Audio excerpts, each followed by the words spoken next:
shi kamar yadda za mu yi a aikace su gani. Ga shi mun cire shi. Wannan alamar da muka cire ita ce zai sa wannan sanadin wannan pop ɗin da aka sha ne zai yi making ka ɗauko taruki ne ka daga wannan shan da aka mai. Yawwa sakamako wannan shan da aka yi tudun nan shine zai yi making ɗin nan da aka yi.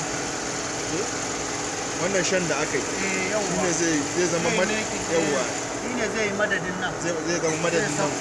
Ka gangaro har zuwa nan. Wannan shine a takaice abin da a takaice wannan shine abin da ake kira wannan breast pop riga wannan da bayan wannan breast cup ya fita kenan. Ya fita gaban kuma bayan riga wannan shine bayan riga. Wannan shine bayan yawwa assalamu ya riga ya yawwa ya riga ya fita kenan. Shikenan ba